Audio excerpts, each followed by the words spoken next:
اللہ کے محبوب صلی اللہ علیہ وسلم نے امت کو جو دین کی دعوت دی اور جو دین سمجھایا، تو محبوب تو دنیا سے رخصت ہوئے، پردہ فرما گئے، لیکن محبوب کی لایا ہوا دین اور اس کی محنت قیامت تک چلتی رہے گی، قیامت تک چلتی رہے گی۔ اور جس دور کے اندر جیسے جیسے فتنے ہوں گے، اللہ تعالیٰ اس زمانے میں ویسے ہی پہلوان کھڑے کریں گے۔ خواجہ معین الدین چشتی اجمیری رحمۃ اللہ علیہ کے زمانے میں جوگی لوگ، برہمن لوگ لوگوں کو کچھ چمتکار دکھا کر ان کے عقیدوں کو خراب کرنے میں لگے ہوئے تھے، اور کچھ ایسی چیزیں اور کچھ ایسے چمتکار دکھایا کرتے تھے جس کی وجہ سے لوگ ان کے معتقد ہو جایا کرتے تھے۔ حضرت خواجہ معین الدین چشتی اجمیری رحمۃ اللہ علیہ کو پتہ چلا کہ پڑوس کی کسی بستی کے اندر کوئی بہت بڑا برہمن آیا ہوا ہے، بہت بڑا کوئی جوگی آیا ہوا ہے جو لوگوں کو کچھ چمتکار دکھا رہا ہے، جی کچھ چمتکار دکھا رہا ہے اور لوگوں کو اپنا گرویدہ کر رہا ہے۔ چنانچہ یہ اپنے کسی مرید کے ساتھ پہنچ گئے۔ جب بڑے بھرے مجمع کے اندر پہنچے تو اس وقت وہ جوگی ایک عجیب و غریب قسم کا فنکشن کر رہا تھا۔ دکھا کیا رہا تھا کہ زمین سے اس نے فلائنگ بھری، جیسے فلائٹ زمین سے چلتی ہے اور فضا میں اڑتی ہے، تو اس طرح سے اس نے اپنے آپ کو اس طرح سے اڑتے ہوئے دکھایا۔ جیسے اس نے یہ دکھایا تو زوردار مجمع میں تالی بجی کہ یہ تو بہت بڑی کرامت ہے، تو بہت بڑا چمتکار ہے۔ تو حضرت نے اپنے کھڑاؤں، اس زمانے میں لکڑی کی چپل ہوا کرتی تھی، جیسے آپ کے یہاں سے 15-20 سال پہلے دیہاتوں کے اندر شین پر چلنے کے لیے لکڑی کی جوتیاں ہوا کرتی تھی، چپلیں، جی کھیاؤ، اس کو اردو میں کھڑاؤ کہتے تھے، تو وہ پہنا کرتے تھے حضرت۔ تو حضرت نے اللہ تعالیٰ کی ذات پر نظر رکھتے ہوئے اس کو حکم دیا کہ جاؤ اور اس برہمن کے سر پہ لگو۔ چنانچہ سر پہ اس نے ضرب لگانی شروع کی اور وہ فلائٹ نیچے اتر گئی۔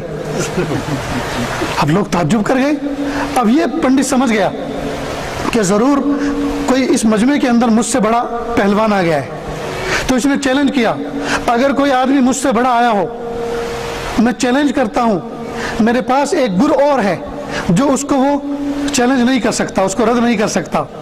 تو حضرت نے یہ سب چیزیں سیکھی نہیں تھی، لیکن ان کو یقین تھا اس بات کا کہ میں حق پر ہوں، میں سچ پر ہوں، اور اللہ کی مدد میرے ساتھ ہے، اور یہ باطل پر ہے، یہ کفر پر ہے، اللہ کی مدد اس کے ساتھ کبھی نہیں ہو سکتی۔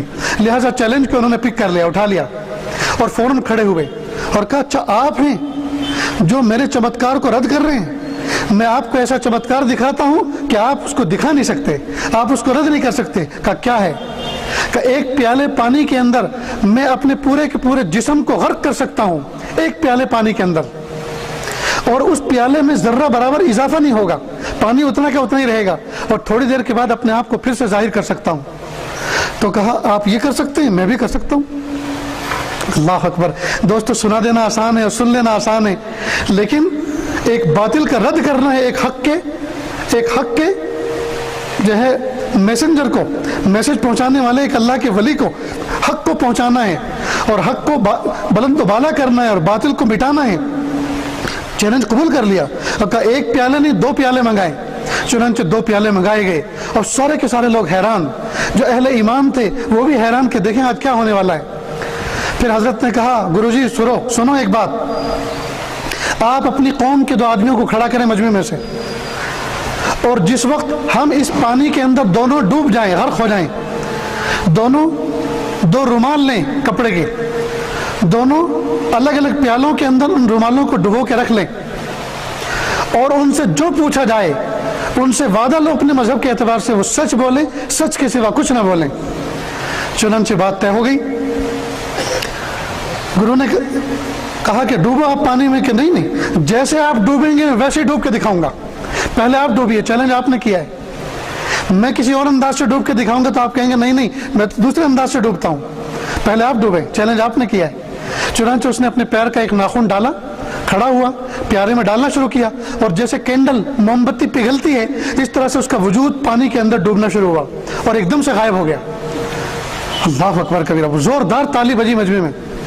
حضرت نے اللہ کی ذات پہ نظر رکھی اور اللہ سے مدد مانگی، انہوں نے پیر کا ناخن ڈالا، پیر کا انگوٹھا ڈالا، اور وہ بھی سیم اسی اسٹائل میں غرق ہو گئے جس طرح سے وہ برہمن پنڈت جو ہے اس میں غرق ہوا تھا، اور زوردار مجمع میں تالی بجی۔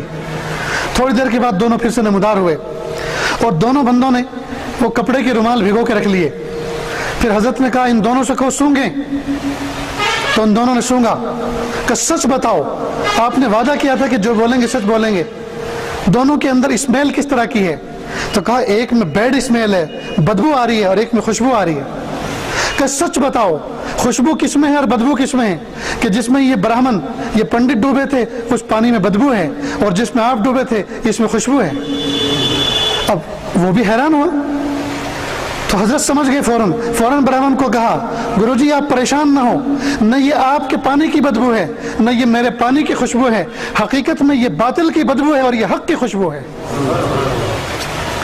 بس اسی وقت ہاتھ جوڑ کے کھڑا ہو گیا اور کہنے لگا اگر دین اس کا نام ہے، اگر اسلام اس کا نام ہے، میں نے اتنی تپسیا کی، میں نے اتنے مجاہدے کیے، پہاڑوں پہ رہا، گفاؤں میں رہا، اور اگر مجھے یہ کمال ملا کہ میرا پانی بدبودار ہے تو یہ کیا کمال ملا، مجھے بھی وہ خوشبودار پانی بنا دیجئے جو آپ بنے ہیں، جیسا آپ کہیں گے میں وہ کرنے کے لیے تیار ہوں۔ اسی وقت پورا کا پورا مجمع اس گرو کے ساتھ اسلام میں داخل ہو گیا۔ تو جس زمانے کے اندر جیسے جیسے فتنے نمودار ہوئے، اللہ رب العزت نے ان فتنوں کا مقابلہ کرنے کے لیے اللہ تعالیٰ نے ویسے اسلام کے اور دین کے پہلوانوں کو کھڑا کیا۔ آج کے اس دور کے اندر اللہ رب العزت نے زبان سے جواب دینے والوں کو زبان سے جواب دینے والے بتائے۔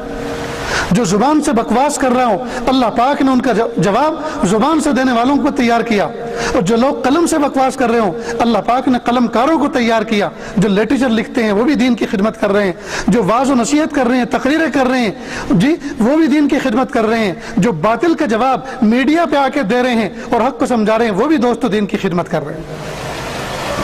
غرض یہ کہ ضرورت اس بات کی ہے کہ حق کو سمجھیں، حق پر جمیں، حق پر اٹل رہیں، باطل کو سمجھیں، باطل سے بچنے کی تدبیریں ڈھونڈیں، اور باطل سے اپنی امت کو اور قوم کو بچانے کی کوشش کریں۔